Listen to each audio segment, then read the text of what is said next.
live now on Facebook and YouTube. So sorry guys, I'm doing a do-over again. Welcome everybody, YouTube, Facebook, Instagram. My name is Aisha Chidole. I'm talking about all things immigration today. Specifically today, I want to talk about adjustment of status and some of the proposed changes that most likely will take effect unless something else happens. One of the things that I said to the followers on Instagram is, I generally don't like to bring speculation until they become rule or they become a proposed rule because, I don't ever want to be an author of confusion or to make people have more fear for sensationalizing something. So me bringing this to you today is because this is something that is most likely going to pass. What I want to talk about is adjustment of status and what it's going to look like. So last week, sometime, the current administration proposed to rescind. I'm going to try and speak this in as plain English as possible. They put forth a proposal to basically remove what the previous administration, the Biden administration, had in 2022 under their own public charge rule. You might ask, well, what is a public charge rule? What does that mean? It basically means that if you are someone applying for adjustment of status, if you don't qualify for certain exemptions, which I'll get into in a second, you cannot be someone that has a high propensity, a high potential to be a public charge. What does a high potential to be a public charge? It means that you need a joint sponsor. You've taken public benefits. You don't have a stable job. What is your educational history and things like that. So prior to Biden entering into office, President Biden entering into office. You guys probably have heard me talk about this because I talked about this a lot before Trump entered back into office, because this was in Trump's first administration. They called it's the public charge rule or the wealth test. It's the wealth test. And I'm going to go into the requirements in a second, right? And that wealth test, when Biden entered into office, he removed it and basically said, the only things that they're going to really consider, to determine if someone is a public charge is they're really going to look more on like long-term, like they're going to look at long-term benefits, like long-term care, like and you saw governmental aid and things like that.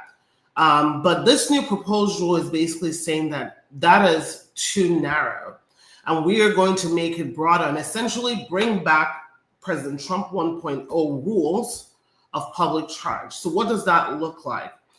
It means that if you're applying for adjustment of status, these are potentially what they want to look at. And basically they've put this proposed rule out and they give you a window, they give us a window to all comment and for public to comment and give their opinions about it. And then after December 22nd, I want to say it's December 22nd, it becomes the rule.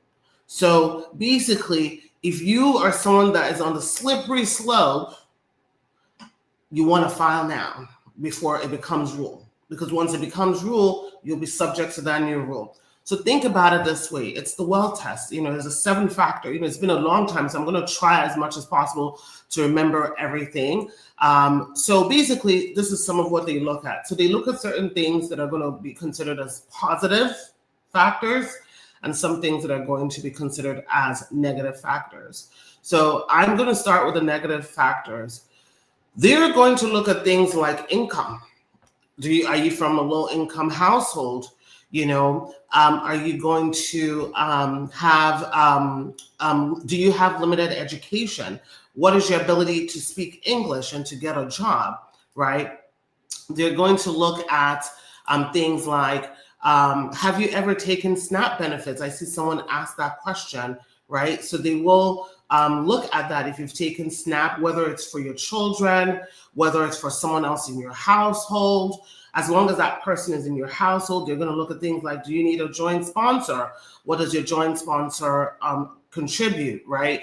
And then the things that they're going to consider as positive factors would be, people from high income, you have private insurance, you have advanced education, you've got strong English skills, you have savings, you have assets. Basically, they're going to bring, or they're wanting to bring these back and basically giving USCIS officers, a broad scope to be the ones to make the decision. So I say this to say that not one thing here is going to get you denied or approved. They just it's like a ranking system where they're going to basically say, this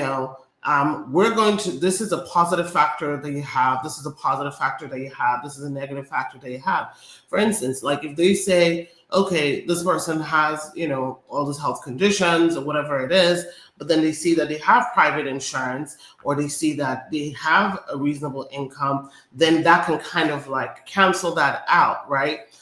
If you have, if your English maybe is not as strong, but you've shown stability, in your job, you're not taking public benefits, you're not doing any of all those things, then that is also something that would cancel it out. So it's really important that, you guys,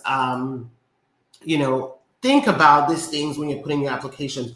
Generally, there are certain case types that will be exempt from this. Some examples of case types that are exempt from this would be humanitarian-based cases, like VAWA cases, T trafficking visa cases, U visa cases. Those types of cases are generally exempt because those are humanitarian-based cases. So they're exempt in, the last administration, and will also be exempt in this. This is really for those that are applying for adjustment of status where an I-864 financial affidavit of support is required. So that's how to think about it. If an I-864 financial affidavit of support is required for your application type, you will not be exempt from this. You're going to need to provide this. Again, this rule has not been put into effect. I want to be very clear because I don't want anybody to quote me saying, Aisha said that this is the rule. This rule is not yet in effect. This rule has been proposed. There is a window where the proposal has to kind of go through public commentary and all of that. And once that is done, depending on what commentary they get, they could pass this rule or they could continue this rule.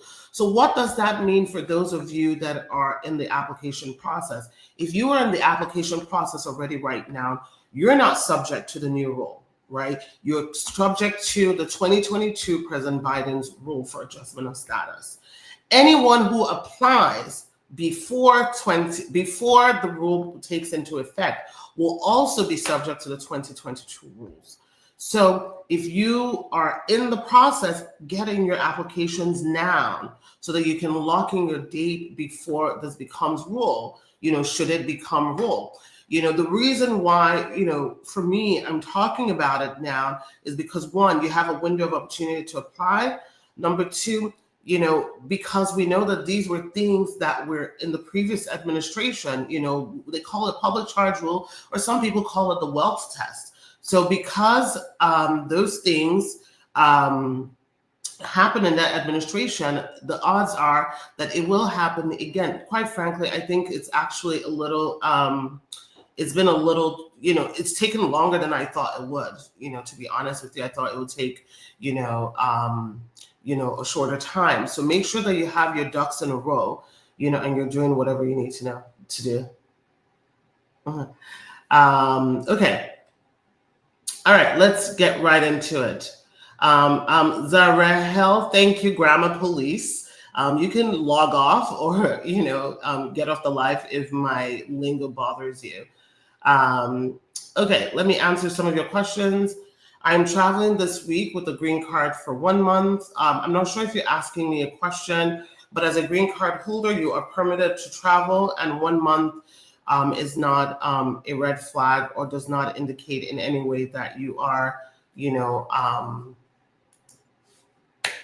abandoning your green card status.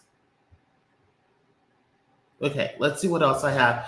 My phone keeps ringing. I don't know if it's disrupted my audio. You guys can let me know if you can still hear me. Someone says, does this apply if you've gotten married? This rule is going to apply. It's not, remember, it's not yet the rule. It's a proposed rule. They proposed this rule. But again, it's going to apply to those who are applying for adjustment of status. Adjustment of status means that you're applying for a green card, right? Adjustment of status means you're applying for a green card and you're subject to the public charge rule. Who are the people subject to the public charge rule? These are going to be people who have to submit an I-864 financial affidavit of support. If your application type certain humanitarian cases like asylum, VAWA, T visas, U visas, those people are not going to be subject to the public charge rule because they don't generally submit I-864. If you have a 48-month extension without the green card, can you still go to Jamaica without no problem? Going to Jamaica is really going to depend on what your current status is.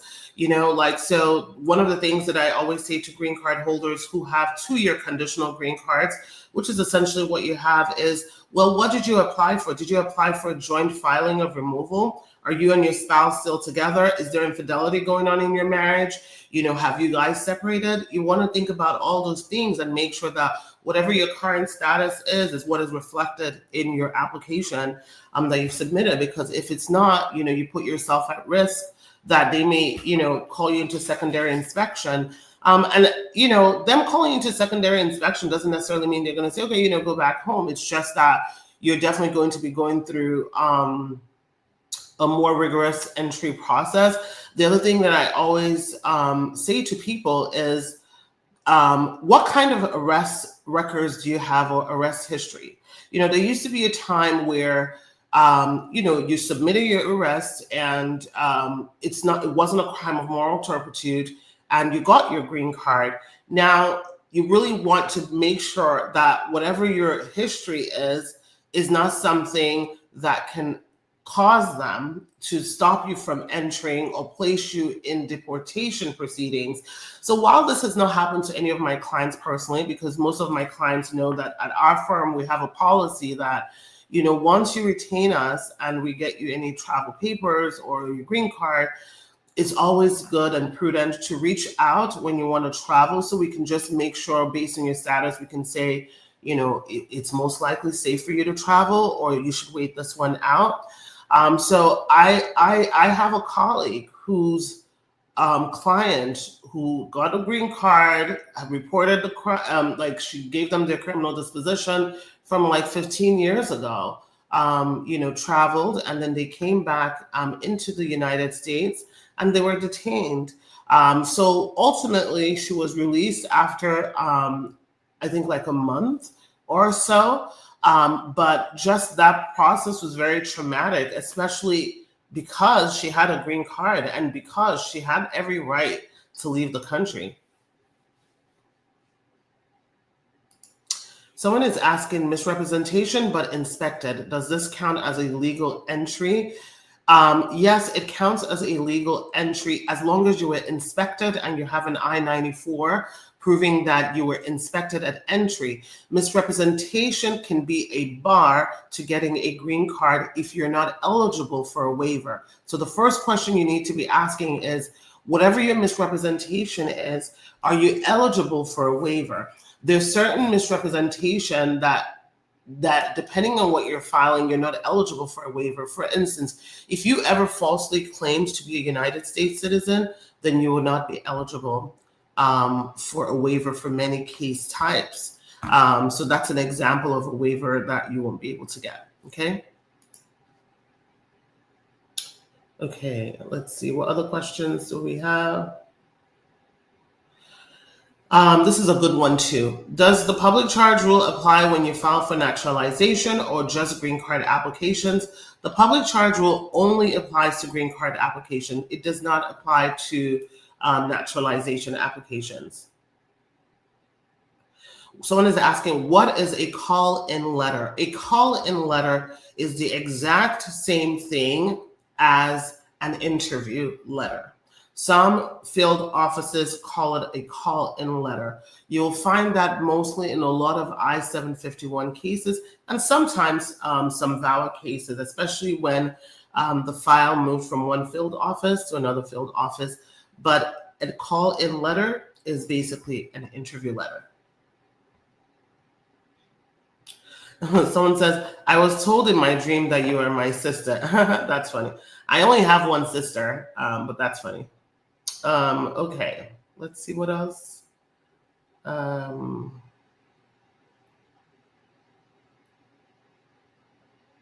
right, guys, I'm just looking for questions that I haven't already answered.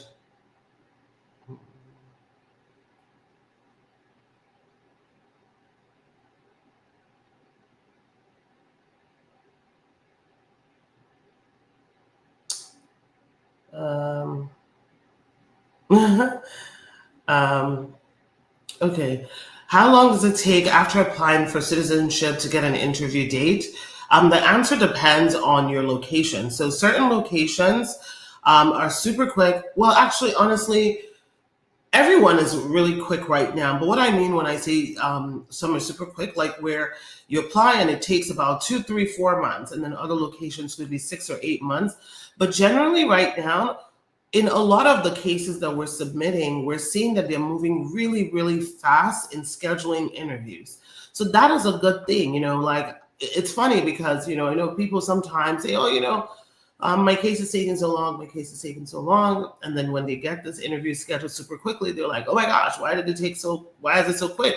So I say that to say for naturalization, it could be anywhere from like 2 months to 9 months. That's kind of what we're seeing right now, with most people falling somewhere between 6 and 7 months. For applications for green cards that you applied, I want to say from February 2025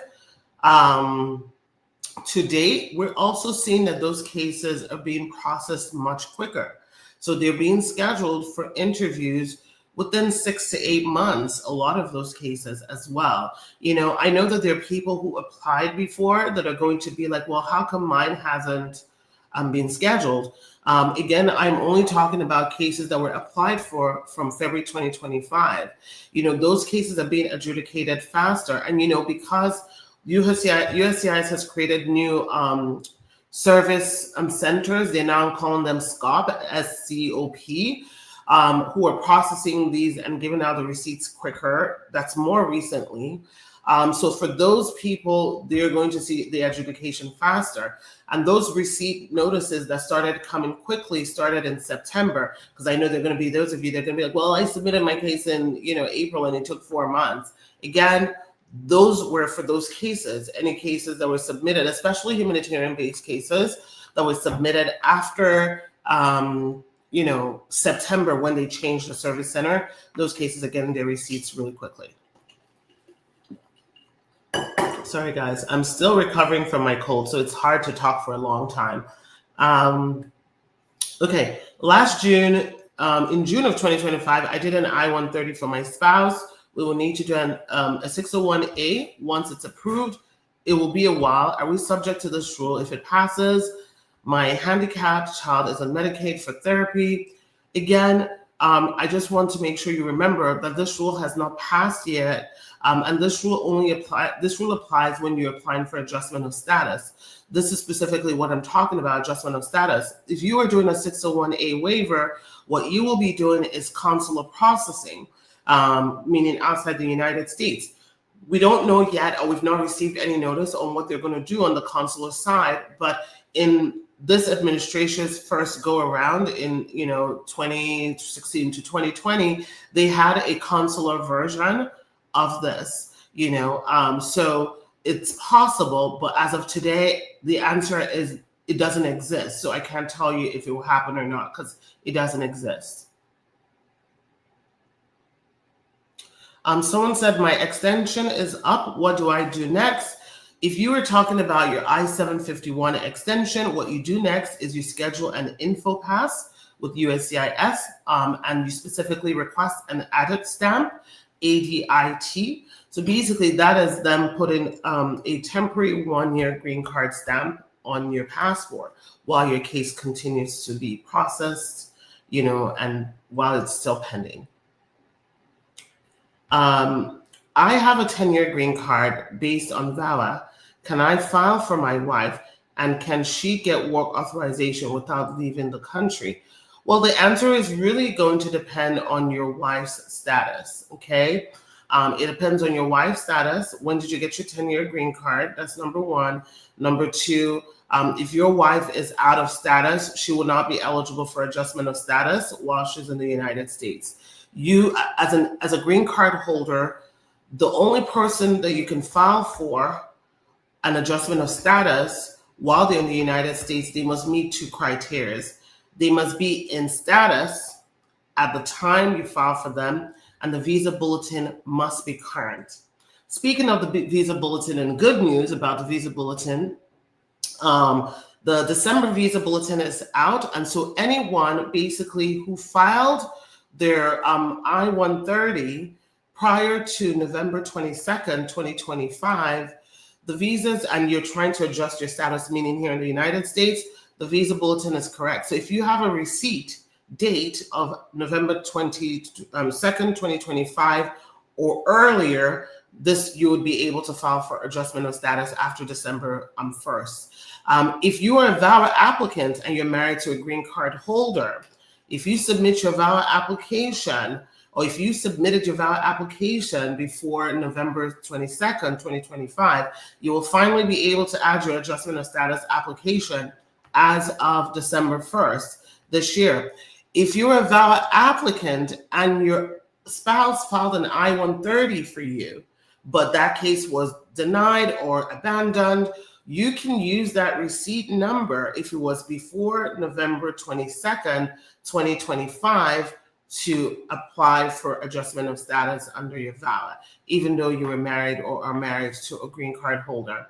All right, guys, I got to jump off. If I didn't get to your question, sorry about that. Definitely schedule a consult, and I'll be more than happy to give you focused time to answer your question. Again, our number is 407-995-6567 or 678-325-1037. You can also send a WhatsApp to 404-333-8751. The information is also in my profile on Instagram. There's a blue check mark, so you know it's my account. It's also on the ticker in Facebook, and what else am I on? On YouTube. I hope you guys have a great day. Again, if you're eligible for something, file. Immigration moves so quickly, the laws change so quickly, but a lot of times when you file before the laws change, you lock in whatever the law was when you filed. I hope you guys have an amazing and blessed Thanksgiving, and I pray that you guys all have something to be thankful for. If you've had a really tough year, I pray that it's the beginning of better days to come for you, and I will talk to you guys later. Bye.